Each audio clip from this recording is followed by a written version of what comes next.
Yang kedua, pendekatan pembelajaran sebagai fokus perhatian guru. Yang ketiga, tantangan pendidikan di era perubahan. Yang keempat, tantangan eksternal dalam dunia pendidikan. Selamat menyaksikan!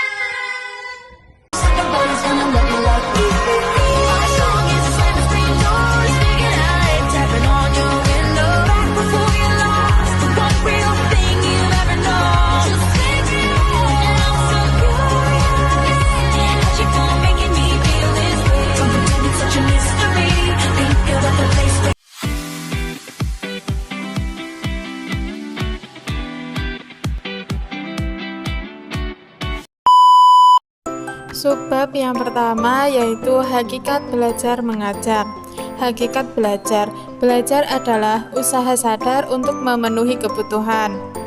Menekankan bahwa belajar adalah proses aktif dan terencana yang dipicu oleh dorongan untuk memenuhi berbagai kebutuhan, baik itu kebutuhan akademis, pribadi, maupun sosial.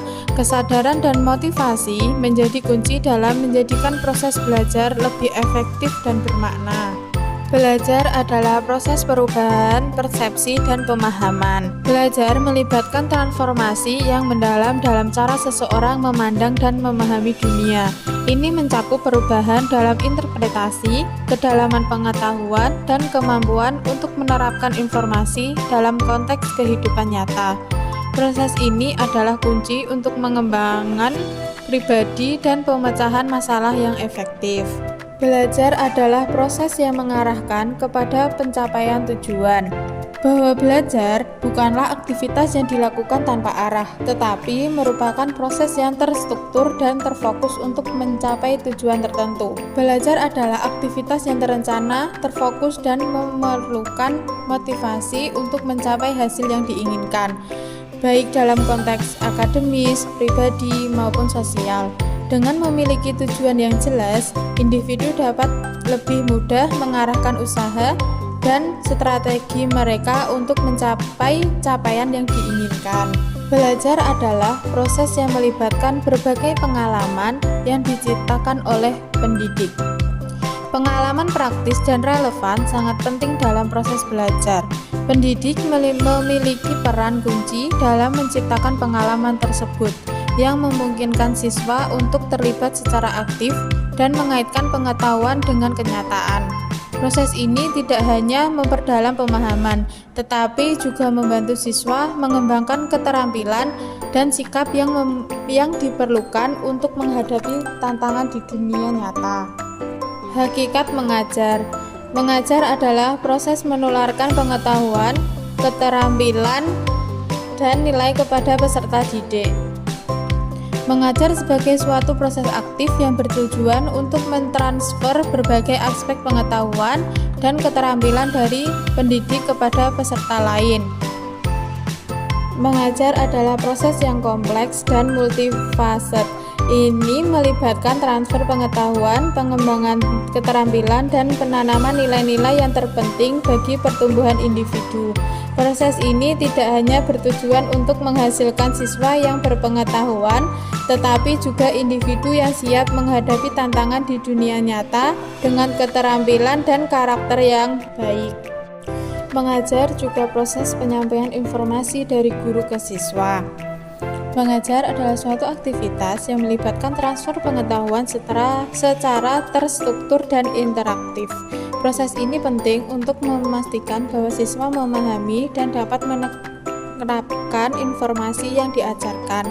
Dengan metode penyampaian yang efektif dan interaksi yang baik, guru dapat menciptakan pengalaman belajar yang bermakna dan produktif bagi siswa. Jadi, hakikat belajar mengajar adalah proses interaksi antara guru dan siswa untuk mencapai tujuan pendidikan. Proses ini menekankan pentingnya kolaborasi, komunikasi, dan keterlibatan aktif dalam mencapai tujuan pendidikan. Dengan interaksi yang efektif, siswa dapat belajar dengan lebih baik, mengembangkan keterampilan yang diperlukan, dan membentuk karakter yang kuat dalam proses pembelajaran. Jadi, belajar adalah proses perubahan perilaku, sedangkan mengajar adalah proses penyampaian informasi. Selanjutnya, pendekatan pembelajaran sebagai fokus perhatian guru. Pendekatan pembelajaran adalah suatu pendekatan yang digunakan oleh guru dalam proses pembelajaran. Terdapat dua pendekatan utama, yaitu pendekatan berorientasi pada guru dan pendekatan berorientasi pada siswa.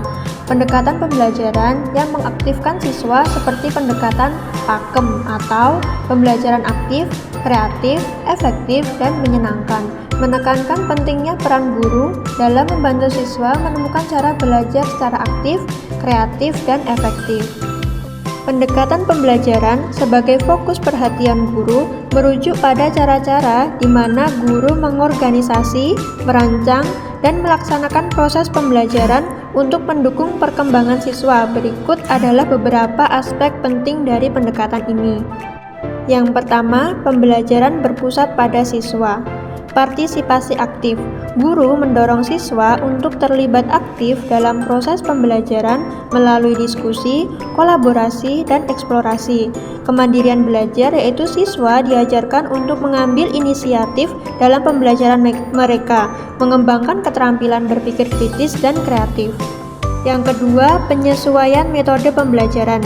Diferensiasi pembelajaran, guru menyesuaikan metode pembelajaran sesuai dengan kebutuhan minat dan gaya belajar siswa. Selanjutnya, penggunaan teknologi. Integrasi alat dan sumber daya digital untuk meningkatkan pengalaman belajar. Yang ketiga, pengembangan hubungan positif. Keterlibatan emosional membangun hubungan yang baik antara guru dan siswa untuk menciptakan lingkungan belajar yang aman dan mendukung. Umpan balik konstruktif. Memberikan umpan balik yang membantu siswa memahami kemajuan mereka dan area yang perlu ditingkatkan. Yang keempat, evaluasi dan refleksi. Evaluasi formatif menggunakan penilaian untuk memonitor kemajuan siswa secara berkelanjutan dan menyesuaikan pengajaran. Refleksi praktik, guru secara teratur merenungkan praktik pengajaran mereka untuk mencari cara perbaikan. Yang kelima, penerapan teori pembelajaran. Konstruktivisme mendorong siswa untuk membangun pengetahuan mereka sendiri melalui pengalaman dan interaksi. Behaviorisme menggunakan penguatan positif untuk memotivasi siswa dan membangun perilaku baik. Dengan mengadopsi pendekatan ini, guru dapat menciptakan lingkungan belajar yang lebih efektif dan menarik, yang pada gilirannya dapat meningkatkan hasil belajar siswa. Selanjutnya, tantangan pendidikan di era perubahan.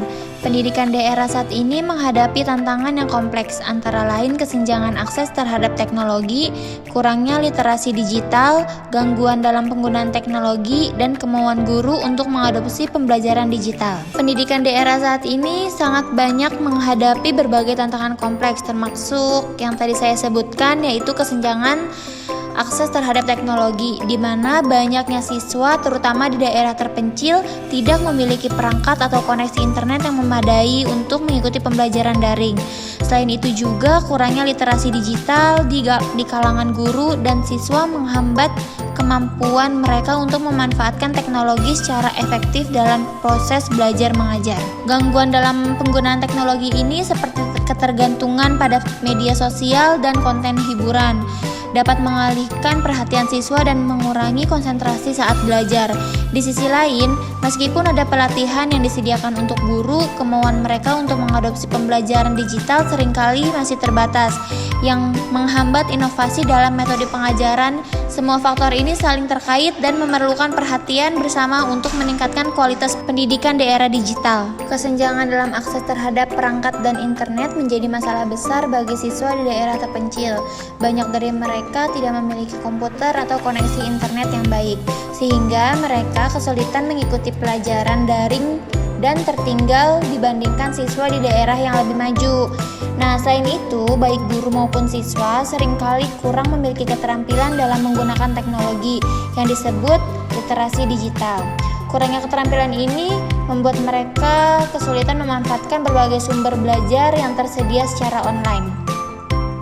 Di samping itu juga, gangguan dari media sosial dan konten hiburan lainnya menjadi tantangan. Siswa yang belajar di rumah tanpa pengawasan cenderung tergoda untuk membuka aplikasi atau situs-situs yang tidak berhubungan dengan pembelajaran, sehingga konsentrasi mereka sangat terganggu. Meskipun ada pelatihan untuk membantu guru mengenal teknologi, banyak dari mereka masih merasa ragu atau kurang termotivasi untuk menggunakan dalam pengajaran. Semua masalah ini saling berhubungan dan membutuhkan pendekatan yang terintegrasi untuk meningkatkan kualitas pendidikan di era digital. Subbab yang selanjutnya yaitu tantangan eksternal dalam dunia pendidikan. Faktor eksternal ini berperan besar dalam mendukung atau menghambat proses belajar siswa. Contohnya nomor 1 yaitu lingkungan sekolah. Faktor ini melibatkan berbagai elemen seperti metode pengajaran guru. Metode pengajaran guru itu sangat penting, yang meliputi penggunaan metode yang variatif dan menyenangkan seperti pembelajaran berbasis proyek atau diskusi kelompok. Itu dapat meningkatkan keterlibatan siswa. Selain itu, fasilitas yang tersedia seperti ruang kelas yang nyaman, laboratorium, perpustakaan, dan teknologi pendukung juga berperan signifikan dalam menunjang proses belajar. Kondisi umum lingkungan sekolah, termasuk kebersihan, keamanan, dan hubungan antar siswa dan guru, menciptakan suasana yang kondusif untuk belajar. Jika siswa merasa aman dan nyaman, mereka akan lebih termotivasi untuk belajar. Yang kedua, lingkungan keluarga. Lingkungan keluarga adalah faktor yang sangat berpengaruh terhadap perkembangan dan proses belajar siswa. Faktor ini mencakup pengaruh dari keluarga siswa, termasuk cara orang tua mendidik.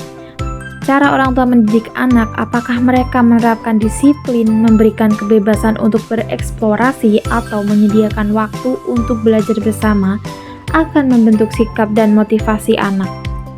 Kondisi ekonomi keluarga juga menjadi faktor penting. Keluarga dengan sumber daya yang terbatas mungkin tidak dapat menyediakan buku, alat tulis, atau akses ke pendidikan tambahan. Selain itu, dukungan emosional dari orang tua seperti kehadiran dalam kegiatan sekolah atau memberikan dorongan saat menghadapi kesulitan itu sangat penting untuk membangun kepercayaan diri dan semangat belajar siswa. Yang ketiga, lingkungan masyarakat. Lingkungan masyarakat di sekitar siswa dapat mempengaruhi proses belajar mereka secara signifikan. Faktor ini melibatkan kondisi masyarakat di sekitar siswa. Tingkat kemiskinan dan pengangguran di suatu daerah dapat menciptakan tantangan tambahan bagi siswa, seperti kurangnya akses ke sumber daya pendidikan dan dukungan. Masyarakat yang aktif dan peduli terhadap pendidikan, di sisi lain dapat memberikan berbagai dukungan seperti program beasiswa, bimbingan, dan kegiatan ekstrakurikuler yang dapat memperkaya pengalaman belajar siswa. Ketika komunitas terlibat dalam pendidikan, siswa dapat merasa lebih termotivasi dan didukung oleh mencapai tujuan akademis mereka. Yang keempat, lingkungan non-sosial. Faktor-faktor non-sosial seperti kondisi udara, suhu, dan suasana sekitar tempat belajar juga mempengaruhi proses belajar. Lingkungan fisik yang nyaman dengan suhu yang sesuai dan kualitas udara yang baik dapat meningkatkan konsentrasi dan kenyamanan siswa saat belajar. Misalnya, ruang kelas yang berventilasi baik dan cukup pencahayaannya dapat membantu siswa merasa lebih segar dan fokus. Sebaliknya, kondisi yang tidak nyaman seperti suhu yang terlalu panas atau dingin, kebisingan yang tinggi, atau polusi udara dapat mengganggu proses belajar dan mengurangi motivasi siswa. Oleh karena itu, penting untuk menciptakan lingkungan belajar yang baik dari segi fisik guna mendukung keberhasilan akademis siswa. Dengan memahami dan mengelola faktor-faktor eksternal ini, diharapkan proses belajar siswa dapat ditingkatkan secara signifikan untuk menciptakan pengalaman belajar yang lebih produktif dan menyenangkan.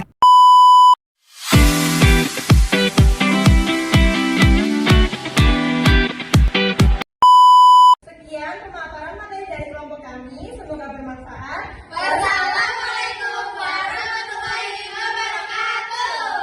Yeay!